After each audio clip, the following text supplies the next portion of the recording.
Hi dear learners of English, greeting. This is M. Rahman and I welcome you to our SE classes of English language. Today our topic is how to rectify a sentence, means spotting errors. कैसे हम error देखें किसी भी sentence में कि seconds में हमें पता लग जाए कि कहाँ पर एरर है। दूसरे वर्ड्स में हम कहेंगे कि सेंटेंस इम्प्रूवमेंट जो कि कॉम्पिटिटिव एग्जामिनेशन का एक बहुत इंपॉर्टेंट हिस्सा है वो भी आपका आज से आसान होने वाला है। तो इस सीरीज़ में हम डायरेक्ट अप्रोच ऑफ लर्निंग लगाकर सीखेंगे, सीधे सीधे, ना कि ग्रामर की बहुत गहराई में पर्टिकुलर रूल को लेकर के।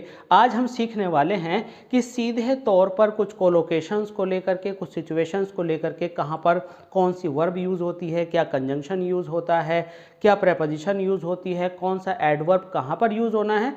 आइए शुरू करते हैं। वीडियो को लास्ट तक देखिएगा, बहुत अच्छे से आपको सब कुछ समझ में आने वाला है। और चैनल को अगर आपने अभी तक सब्सक्राइब नहीं किया है तो सब्सक्राइब कीजिएगा, लाइक कीजिएगा और शेयर कीजिएगा। हमारा पहला सेंटेंस है I do not want to know if you have any money with you. तो जब आप पॉइंट आउट करते हैं किसी एरर को और सेंटेंस को रेक्टिफाई करने की कोशिश करते हैं तो सबसे बड़ी प्रॉब्लम हमें ये लगती है कि सेंटेंस का लास्ट वाला ऑप्शन कि नो एरर। जब कोई एरर समझ में नहीं आती तो फिर लास्ट वाला ऑप्शन नो एरर नज़र आता है। अब हम इसको शुरू से चेक आउट करना शुरू करेंगे कि एरर कहाँ पर हो सकती है। आई डू नॉट वॉन्ट, तो यहाँ पर आई डू नॉट वॉन्ट आया।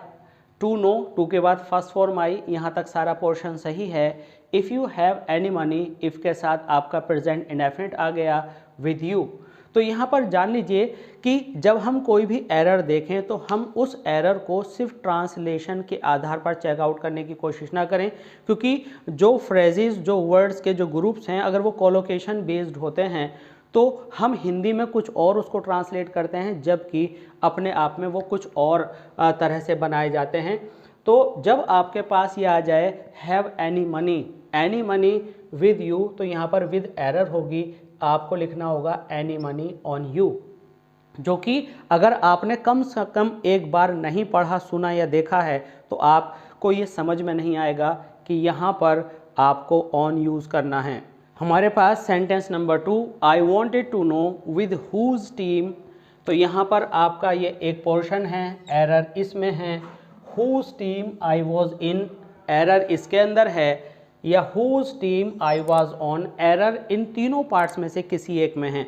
अब की बार हमने यहाँ पर पॉइंट आउट कर दिए हैं 3 पार्ट्स ऑफ, और उनके अंदर हमें एरर देखनी है। तो I wanted to know, past indefinite आया, टू आया, यानी फर्स्ट फॉर्म को हमने इन्फिनेटिव के रूप में यूज़ कर लिया, इट्स ओके। तो कई बार जब आप एडजेक्टिव क्लोज के अंदर सेंटेंसेस बनाते हैं तो आपने जो रिलेटिव प्रोनाउन होते हैं उनके साथ इन और ऐसे कुछ प्रेपोजिशन विद वगैरह लगे हुए देखे होंगे, जैसे इन विच क्लास।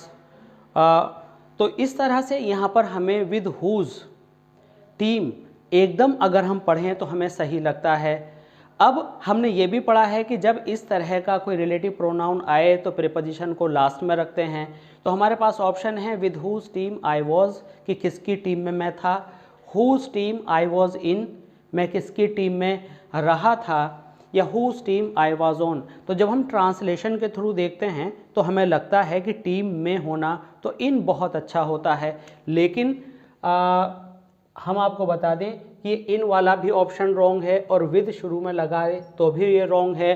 तो whose team I was on, जो कि देखने में ट्रांसलेशन के अकॉर्डिंग बिल्कुल ही आपको रॉन्ग लगेगा, जबकि whose team I was on, मैं किसकी टीम में हूँ। एक्सप्रेशन को इंग्लिश में कहने के लिए आपका ये ऑप्शन सही होगा। इसमें will meet while in holiday in Delhi, इसके अंदर आपको हमने कोई सेगमेंटेशन नहीं किया है कि इसके अंदर एरर है इसमें, तो आप बिगिनिंग से देखेंगे। वी के साथ शैल विल के लिए आपको अपोस्ट्रोफी लगाकर इस तरह से लिखना होता है, ये अपनी जगह ठीक है। और इसके बाद फर्स्ट फॉर्म आपकी आ गई, व्हाइल भी ठीक है। इन हॉलीडे, आमतौर से हम बात करते हैं कि भाई छुट्टी में मिलेंगे, तो हिंदी में मैं आया तो हम उसको ट्रांसलेट क्या कर देते हैं, हम इन लगा लेते हैं। तो यहाँ पर जो एरर है वो इन हॉलीडे नहीं ऑन हॉलीडे होता है। तो हमें ट्रांसलेशन के थ्रू किसी भी एरर को फाइनलाइज करने की ज़रूरत नहीं है। हमें बहुत सारी चीज़ें ऐसी होंगी जो कम से कम एक बार जान लेना ज़रूरी है। तो while on holiday. Next one is I saw him selling pens in the bus, मैंने उसको पेन पेंसिल बस के अंदर बेचते हुए देखा, तो बस के अंदर को देखते ही माइंड में आता है कि भाई नो एरर, यहाँ पर इन नहीं ऑन आएगा, इन रॉन्ग है, ऑन सही है। तो selling pens on the bus. He was listening to western songs in the radio. तो यहाँ पर ही वॉज लिसनिंग, लिसनिंग के बाद आईएनजी आती है, आईएनजी आई और इस लिसन के बाद हमेशा टू आता है, ये भी सही है। वेस्टर्न सॉन्ग्स, वेस्टर्न यहाँ पर एडजेक्टिव का काम कर रहा है, सॉन्ग्स नाउन है, तो यहाँ पर रेडियो में नहीं, रेडियो पर ऑन। यहाँ पर मैं फिर एक बार दोहरा दूँ कि यह हमने ट्रांसलेशन पर की वजह से नहीं लगाया। जब भी हम किसी रेडियो सेट पर कोई सॉन्ग सुनते हैं तो हम वहाँ पर रेडियो सेट में कहें या ऑन कहें, डजंट मैटर, तो रेडियो सेट के लिए आपको ऑन लगाना होता है। और एक चीज़ और है, जब रेडियो को हम सुनते हैं तो वहाँ पर हम द का यूज़ ज़रूर करते हैं। Next sentence is he has been on fruits. पहला सेगमेंट यह है विद फ्रूट, विद फ्रूट्स और on fruit since he fell ill. तो ये हमारे पास 4 पॉइंट्स हैं, हमें पॉइंट आउट करना है कि एरर कहाँ है। सबसे पहले हम आपको बता दें कि जब हम फ्रूट को फल के तौर पर यूज़ करते हैं तो हमें सिर्फ और सिर्फ फ्रूट लिखना चाहिए। अगर हम फ्रूट का प्लूरल फ्रूट्स बना देते हैं तो वह परिणाम और रिजल्ट के तौर पर काम आने लगता है। इस तरह से वे सारे नाउन जो सिंगुलर में कुछ और मीनिंग देते हैं, प्लूरल बनाने पर कुछ और मीनिंग देते हैं, आप ज़रूर देखिएगा हमारी नेक्स्ट वीडियो में कि वे कौन कौन से नाउन हैं और किस नाउन का प्लूरल बनाने पर क्या मीनिंग बदल जाता है। And fruit is one of them. अगर फ्रूट सिंगुलर है तो फल है, और फ्रूट्स भी फल है लेकिन वो रिजल्ट के तौर पर काम आता है।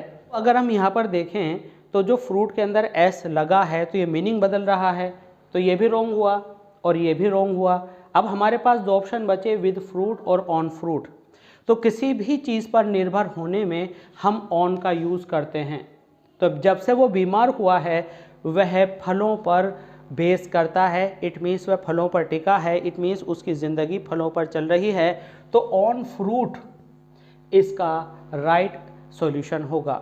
सेंटेंस नंबर 7 में हम देखेंगे most vehicles run with oil. बहुत सारे व्हीकल्स ऐसे हैं जो तेल से चलते हैं। अब से के लिए हमने यहाँ पर विद का यूज़ किया है।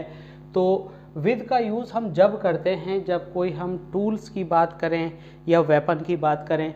तो ऑयल टूल नहीं है, ऑयल एक फ्यूल है, तो यहाँ पर फ्यूल के लिए हम ऑन की बात करेंगे, विद रॉन्ग होगा। जब आप कहते हैं I hit the dog with stick, तो ये वेपन की तरह से काम आया, तो हम यहाँ पर विद का यूज़ करेंगे। And I am writing with a pen, तो यहाँ पेन टूल है तो हम विद का यूज़ करेंगे, बट ऑयल के लिए आपने ऑन का यूज़ करना है। He buried gold under the ground, यहाँ पर जो एरर है वो अंडर को लेकर है, क्योंकि अंडर का मतलब होता है किसी चीज़ की उस सरफेस के नीचे जिसमें बीच में वैकेंसी हो। वैकेंसी हो का क्या मतलब हुआ कि जैसे कि मान लीजिए आप अंडर द रूफ हैं, तो आपका जो हेड है और जो रूफ है उसके बीच में एक वैकेंसी है, एक वैकेंट स्पेस है। अंडर अधीनस्थ या किसी के अंडर में, जैसा कि आप जानते हैं काम करने के सेंस में हम यूज़ करते हैं। तो जब हम ग्राउंड की बात करें तो इसमें हम ज़मीन है, ज़मीन के अंदर, तो यहाँ पर इन द ग्राउंड होगा क्योंकि इसका मतलब सॉइल से है। जब मिट्टी को हटाने से हो तो आप इनका यूज़ करते हैं। He played on the home ground, तो यानी होम ग्राउंड मतलब मेज़बान टीम अपने ही देश के किसी ग्राउंड पर खेल रही है तो वो होम ग्राउंड हुआ। तो यहाँ पर ऑन का मतलब होता है धरती के ऊपर खड़े होना, और यहाँ पर धरती वाला सेंस नहीं बल्कि एक लोकेशन है, तो ये एरर हुआ, आप लगाएंगे एट द होम ग्राउंड। इसके बाद when I come to senses, जब मुझे होश आया तो I found myself at a hotel. तो इसमें जो एरर है आप देखेंगे कि ग्रामेटिकली सारा कुछ सही चला आ रहा है, तो यहाँ पर एरर हम बताते हैं कि इस प्रीपोजिशन में है। और प्रीपोजिशन में क्यों है? एट आप जब लगाते हैं जब आप पिकनिक के पर्पज से कहीं जा रहे हों, लेकिन जब आप अनजाने में किसी प्रेमिसेस के अंदर हों तो आप इन लगाएंगे। तो यहाँ पर आपका आया प्रेमिसेस। प्रेमिसेस का मतलब है किसी इमारत के अंदरूनी क्षेत्र, तो ये एट आपका रॉन्ग हुआ और इन राइट हुआ। इसी चीज़ को समझाते हुए अगले एग्जाम्पल में हमने लिया है when we reach Shimla we stayed in a hotel. अब यहाँ पर इन रॉन्ग है, यहाँ पर आना चाहिए एट क्यों आना चाहिए? क्योंकि जब आप पिकनिक के सेंस में या टूर के सेंस में काम करते हैं तो आपने एट लगाना होता है, लेकिन जब आप अनजाने में किसी बिल्डिंग में होते हैं तो आप इन लगाते हैं। Next sentence, I saw her playing upon the flute. Flute का मतलब बांसुरी, ठीक है।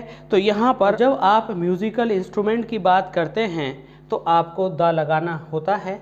और आमतौर से हमने सुना है कि जब हम मोशन में होते हैं, हमारे हाथ या कोई भी एनिमल या कोई भी ह्यूमन बीइंग या कोई भी नॉन लिविंग थिंग जंप लेकर के किसी दूसरी सरफेस पर जाती है तो स्पीड में आप अपॉन लगाते हैं। तो ये ऐसा लगा जैसे यहाँ एरर नहीं है, बट एरर यही है। आप जब भी किसी म्यूज़िकल इंस्ट्रूमेंट की बात करते हैं तो वहाँ पर अपॉन नहीं, वहाँ पर स्पीड से कोई मतलब नहीं, आपको ऑन लगाना होता है। तो आज की एरर्स हमारी कुछ इस तरह से रही कि ऑन द फ्लूट, ठीक है, एट अ होटल जब आप पिकनिक या टूर के सेंस में बात करें, और जब आप अनजाने में किसी बिल्डिंग के अंदर हों तो इनमें बात करेंगे। एट द होम ग्राउंड का मतलब लोकेशन, कि आप किसी स्पॉट पर हैं। और अंडर द ग्राउंड नहीं होता, अंडरग्राउंड एक छिपी हुई चीज़ के लिए आपको इडियोमेटिक लैंग्वेज में यूज़ करना होता है। इन द ग्राउंड जब आप मिट्टी को लेकर के किसी चीज़ को दबाने की बात करें। और ऑयल और फ्यूल के लिए आप ऑन यूज़ करते हैं। आई होप कि एरर्स आपको बहुत अच्छे से समझ में आए होंगे। इस तरह के एरर्स और रैपिड लर्निंग के लिए आप बने रहिए हमारे चैनल और ऐसी क्लासेस ऑफ इंग्लिश लैंग्वेज पर। और अगर ये एरर्स फाइंड आउट करना आपको पसंद आया हो तो लाइक शेयर ज़रूर कीजिएगा और कमेंट सेक्शन के थ्रू हमसे जुड़े रहिए और अपनी जितनी भी प्रॉब्लम्स हैं उनको सॉर्ट आउट कराते रहिए। मिलते हैं जल्दी ही इस तरह की दूसरी वीडियो में। Thanks for being with us, thanks a lot.